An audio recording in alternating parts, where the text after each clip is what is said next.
everybody. Welcome back to Underground Pulse, undergroundpulse.net. I am Jerica J. And I'm chilling. And we are chilling here at the All-Star Bar in North Kansas City with Art of Dying. Say hi, Johnny. Hi, Johnny. How you doing? Good. I'm a little comical today. I'm going to try and be serious. No, we love comical. Being damn face. Yeah. Okay, fine. If you can see what we're doing right now, we're pushing our hands over our faces and getting serious. That's it. Nah, I like the comic. I'm going to pull that shit out. Damn it. All right, let's do this. All right, so now this is kind of a different situation because you guys were supposed to be playing in St. Joe tonight. And so this was a last-minute venue change. So has this happened to you guys in the past, and how do you usually deal with it? We just go with the flow, to be honest. Yeah, we've been out for like 70-something days, 3 months. We're just like road dogs now. Just like point us to the stage, we'll fucking play. Hit a guitar, get a drum, get on the stage. Mm-hmm. And yeah, because you guys really do roll with the punches. A couple years ago, I saw you guys play at Power and Light. Yeah. And your drummer, there was an issue with him. So you guys ended up playing a full acoustic set. Yeah, you know, actually that was with Saving Abel. Yeah. Am I right? So we actually did that whole tour acoustic. So there was no issue with the drummer. He just That was couldn't. Saving Abel that had the issue, I think. Maybe. Somebody had a drummer issue. But yeah, I just remember your acoustic set. Yeah. We decided, honestly, that's a great example of rolling with punches because we were just finishing our album cycle with Warner Brothers. Mm-hmm. We had just finished Sorry, the last single from that record, and left Warner Brothers and had an opportunity to go tour, but cash is tight. So we're like, well, we'll do it, but we'll do it acoustic because it's more efficient, right? So we did that whole tour in a car. One vehicle, like One car. what kind of a car? A rental. Please tell me it wasn't a little Prius. It was bigger than, you know what? It was something like that. It was like a little hatchback car. I sat in the back and tour managed, and Tavis and Kale drove, and we had a little Wi-Fi box and just played online poker as we drove down the highway. Well, that definitely works. One guitar. You know, what more do you need? 3 guys, 1 guitar, car. It was a great, I was just going to say great hotel. There you go. No. But it was funny because we were raising money on that tour for a charity. So we did get a bunch of other hotels and sponsors involved. So it became kind of a pretty fun tour where next thing you know, we're staying in like posh hotel rooms, having cocktails by the pool. You have to drink the pinkies out. Yeah, exactly. And it was good. But we raised money for America One Foundation. It all happened through Kayla Riley, Octane, and she put a charity show together with Kale's cousin, Adam from 3 Days Grace, Right. now St. Sonia. There's your connection, I guess. Adam and 3 Days Grace. We were discussing this. So, this current EP, you actually recorded a song and you wrote it with the drummer from 3 Days Grace. That's right. Kale, Neil, Brad, Adam, everyone grew up in the same little town in Ontario called Norwood. And so they're all best friends. Like, they grew up together, you know? And so we've always had this connection with those guys. Obviously, Kale and Adam are actually related, cousins. We call them brusins because their dads and their moms are married. Okay. Okay. You get it. Yeah, I get it. It's like, The math is there. Yeah, it's like some Missouri stuff, you know. Yeah, or Arkansas. Yeah, maybe Arkansas. We were camping in Arkansas, so we know what it's all about. Heard some banjos in the woods. Is that weird? Just Don't go in the woods. Yeah, just Yeah. Don't go in the woods. Don't go in the woods. So we've always had a tight connection with those guys, and that's just extended itself. You know, where I've found myself in Toronto or Nashville, and Neil's been there at the same time. I was like, hey, let's write a song together. All right, let's do it. And Adam sang on Raining on our last record, and we wrote 2 songs with Adam on Kale's back porch one day. Just there was no real plan to do so. It was just like Adam was coming over, we're at Kale's, get out some guitars and an iPhone. Next thing you know, we have a couple songs done.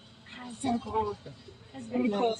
We actually work for a Canadian company, and what we found is Canada it's a country, but it's very small. Like, everybody knows everybody from everywhere. Yeah, it's a huge country landmass, Yeah. but it's a very small country. Most of the towns are close to the American border, and yeah, it's so true. Like, I grew up near Edmonton and Calgary, and now I live in Vancouver. So every time we tour Western Canada, that's like, you just named basically, Seattle, Vegas, and I don't know, Portland. Yeah. Something like that. Yeah. I gotta ask this because Beer Union a while back kind of had this issue where they were on a tour and they actually had to cancel because they had visa problems. What is the experience with the Canadian American band crossover as far as the paperwork? And have you ever had an issue where a tour might get halted because of that? We've never had the issue, but that's in thanks to due diligence, like ahead of time. I became a visa specialist many years ago when we were independent, and we always wanted to dot our I's and cross our T's and make sure we were doing things legit. It was 9/11. 9/11 fucked everything up. So, like pre 9/11, we would go down to Seattle and play shows all the time, and no big deal. We'd just cross the border, say that the, probably make up some bullshit at the border and just like, hey, we're just going for fun with our guitars. And they never had problems. 9/11, everything got tight. And I think, we could talk 9/11 all day. Obviously. Right. But I think the U.S. government really took some liberties after that, and maybe with good cause. But now it's tougher to get in, it's tougher to get out, it's tougher to play, and now there's a money grab. So it costs us about $4,000 a year to get across the border. So, do the math. We've been doing that for about 20 years. So that's, not 20 years. So you say about 20 grand. We've been doing that for at least 5 years, right? So we spent $25,000 on work visas to get across the border over the past 5 years. Whereas, you go to England, it costs you about $140. Oh, wow. It's like, no big deal. They just stamp your stuff and you're good. And American bands have a lot of trouble coming into Canada too. Like it's just it's the biggest border in the world, and shit goes sideways on that border all the time. So Now, when you go into different countries to tour and you pay those initial costs, do they take a percentage of your merch on top of that when you come back? Like, do you have to turn in a report? no, you can't. That's a whole other issue that I don't really fully understand. But we have merch in Canada, we have merch in the U.S. We don't ever take it across. I got Yeah, you. you don't work in the other country. You visit. Quotations. Yeah.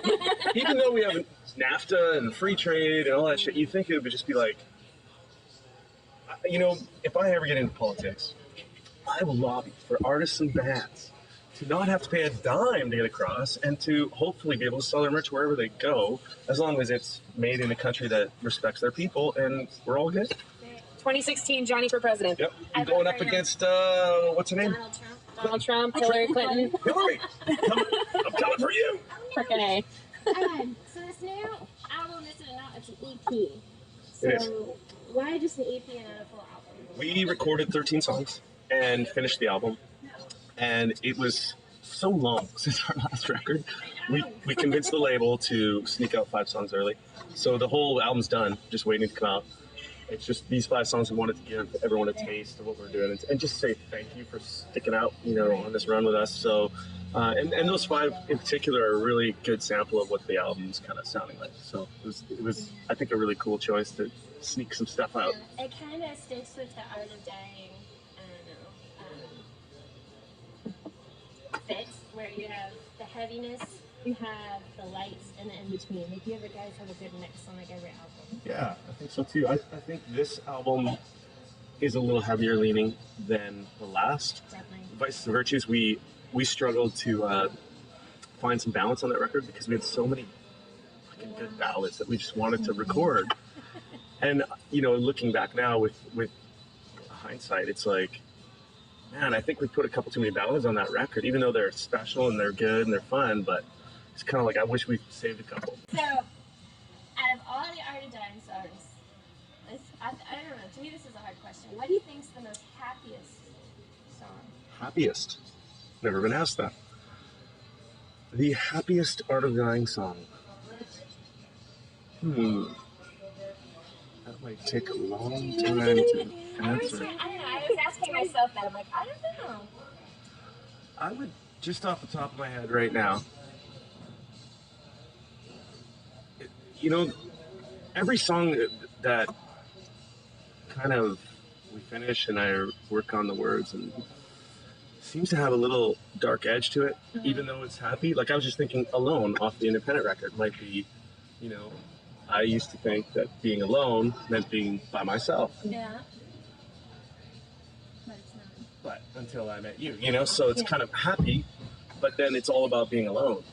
are realizing that you're not alone anymore, which is, there's always this yin yang to the darkness and the light. Like a lot of people really like Raining, and that's one of the darkest songs that I think, that we have. I think Fits of Clarity, which we retitled, the hell did we retitle that? Watching You, Watching Me, on the Vices and Virtues bonus tracks. That one's pretty happy. It's Fits of Clarity. That was a really cool concept of when those flashes of clarity come into your life, and you feel like you're more in on the joke than you were before. You're like, something happens and you've got it. The sound check started. That's okay. We'll get through this. Yeah, we'll get there. Oh. I was almost leaning towards Rise Up.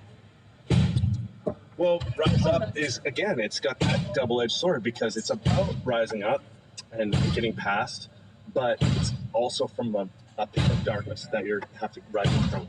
So it's really, it's a moment where you decided, I am not going to take this anymore. I have to get past this, which is a great thing, but that means a lot of bad shit's probably happening. Speaking of Rise Up, I really need a little bit of explanation on the music video. There's so much going on. Like in the beginning, you got the girl in the snow that kind of looks like it's from the scene in Inception, and then by the end, you have like this kind of like alien people or zombified people rising up against this person that's just to be continued. So explain the music video to me in like 2 sentences. Sure. It's about a bunch of people that decided to live off the grid and carve their own path. And you always find that where people decide to do that, they're not harming anyone, they're just off the grid doing their own thing. It's not really accepted by the law, We find that troubling.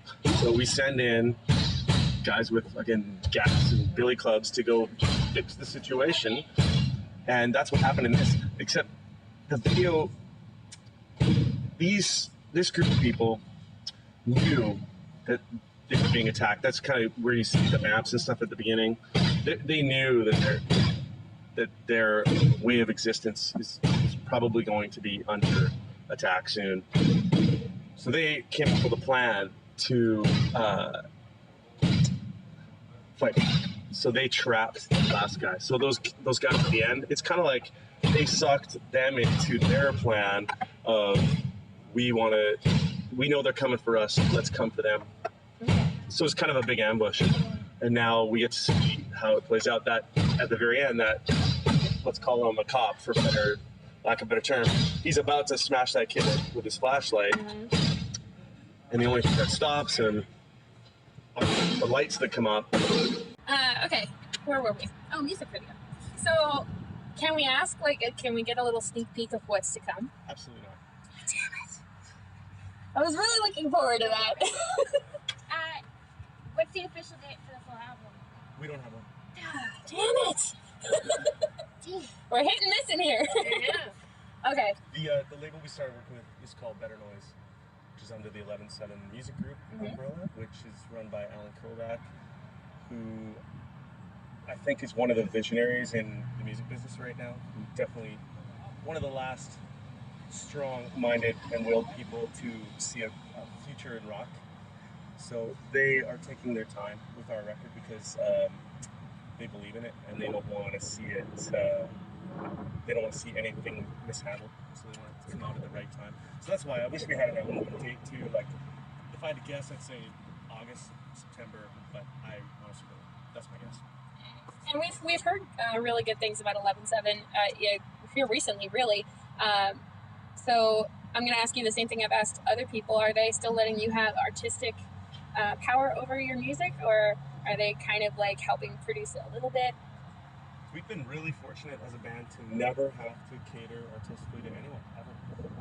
Major label, indie label, our new label, no one's ever told us what to do. That's fantastic. Congratulations. Yeah, you'd think it'd be different, right? You'd be like, no, start over, dude. But we've worked with great producers. David Bender from his last record was just a real awesome producer, like a results-oriented producer. And I think the guys in the band, I think it really speaks to everyone's talent level. Like, I honestly believe that I am in the best band in the planet. Like, everyone's musicianship is off the charts. Like, there's no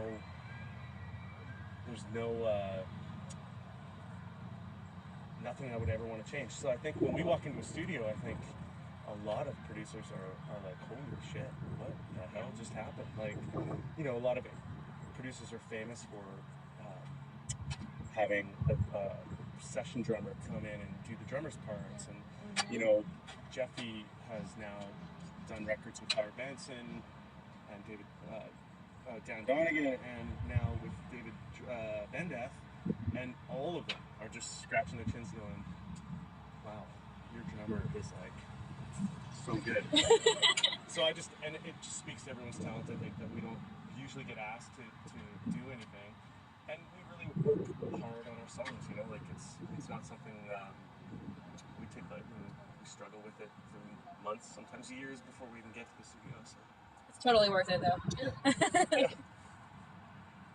I completely lost my train of thought. So out of all the list of good songs, the great songs you guys play, what's your favorite to play live? Die Trying is so fun to play live just because it's our theme, you know, and it's kind of how we got here and the song that broke us. So I don't even have to think about that one anymore. It just spews out, you know, so it's so fun. Some of the newer songs we really, really, really enjoy just because they're new and fresh and you're like digging your teeth into them and having a little good time with them. But yeah, I would say Die Trying. Do you ever feel like if you're touring, you know, 40, 50 years from now and that's the only song that's getting you guys booked, you get tired of it? Nope. No? Good. That's great. All right, so, you know, we talked about the musicianship in the band and how amazing it is. So let's talk a little bit about the camaraderie. What's the weirdest thing that you guys have done on that bus? Oh. Or any bus? So many. Well, I don't know if we don't really do weird things. Like, we kind of have our schedule, you know. Like we play a lot of cards. Like we had 2 days off just now. We found a lake, parked the bus, turned off the generator, and we played poker till the sun came up 2 nights in a row. And we just love it, you know. We were in Vegas 2 weeks before that doing the same thing at the casinos. So that's like one thing that we just love to do, and some people might call that, you know, crazy or weird, but it's a really fun, competitive thing that keeps us all, I don't know, keeps us all chilling and drinking beers and having fun, but not, for me personally, like, I don't have to talk when I play poker. I can just put on some shades and a weird hat and just be like... World Poker Tournament face. Got it. I played in my first WPT event. Did you really? Yeah, 2 weeks ago in Vegas. I found out the WPT 500 was starting that day, so I had like 1 hour sleep and went straight to Aria. I think it was Aria. No, where was it? Holy shit. Yeah, it was Aria. And registered and played, and I did really well, but I didn't make the cut. One bad chance. Well, you know, the great thing about Missouri is that we have these awesome boats, casinos over here, so maybe we should just grab you guys and go make a lot of money. That'd be alright. Yeah. I noticed there's like what is that? The Six Worlds Flags of over there? Fun. What is that? Yeah, it's Worlds of Fun and Oceans of Fun. So yeah, I heard like people screaming a while back, and I was like, "What's going on?" And I looked across the street, and there's like a roller coaster. That's pretty cool. Yeah, it's pretty fun. You have the ride and slide package, get soaked right on coasters. I'm pretty good at the games, you know. Like if you guys want a stuffed animal or something, I can play with you. Heck yeah. I'm a giant monkey. I can never get the one with the wire that goes around the swirly thing, and if you hit it and buzzes, I suck at that game. So if you could take care of that for me, that'd be amazing. Okay. No, I got this. Yeah, she's got Nice. that. All right, so where are you guys headed after Kansas City? We're on our way to Dane County Fair in Madison, Wisconsin. One of our favorite spots on the planet because that's where WJJO is, which is one of America's best radio stations. Aside from us. Okay. You know what? This is the heartland for radio. Like, honestly, Kansas City, we played Rockfest. It's got to be 3-4 years ago. It was a few years ago. Yeah. that was with 3 days. And Adam came up and sang Rainy with us. Avenge was there, right? Yeah, that's Rockfest. That is such a great radio station. And Little Rock, The Edge, is such a great radio station. And now we're heading to Madison, it's such a great radio station. Our boys at Will Rock are over there. X95 in Syracuse. Like, this is like the belt of. Girls are really lucky because you're living in the belt of rock and roll. Yes. We're trying to work our way up. We'll get there. So with that, with the radio tours and the huge festivals and even the fairgrounds, what are your favorite kind of bigger events to play? Definitely events where other bands are on the bill that I love, because that, to me, you finish your show and then you get to go watch, like in a couple months, we're playing with Faith No More and Deftones and Bring Me the Horizon and Mice and Men, and just bands that I really want to see. So for me, that's the best, when you can go to a concert that's yours, play, get on stage, and then go watch a bunch of bands you actually loved. It's pretty awesome. Okay. You got one more? I've got one more. Go ahead. All right. So you guys recently just finished touring with Apocalyptica a little while back, and I was wondering if you could give us your best impression of any one of the members. Yeah, I got a great impression of Ika. Go for it. Are you ready for metal? Yes. That is so great. Oh my god, that was perfect. Thank you. Good job. Awesome. I love during their set we were air celloing. I was getting worn out. It's always great when we're just, in the face rocking out, which is probably what we're going to be doing tonight while when you guys get on stage. And thank you so much for taking the time to sit down with us and have fun. Did you have any more questions for us? All right, Johnny, well, thank you again.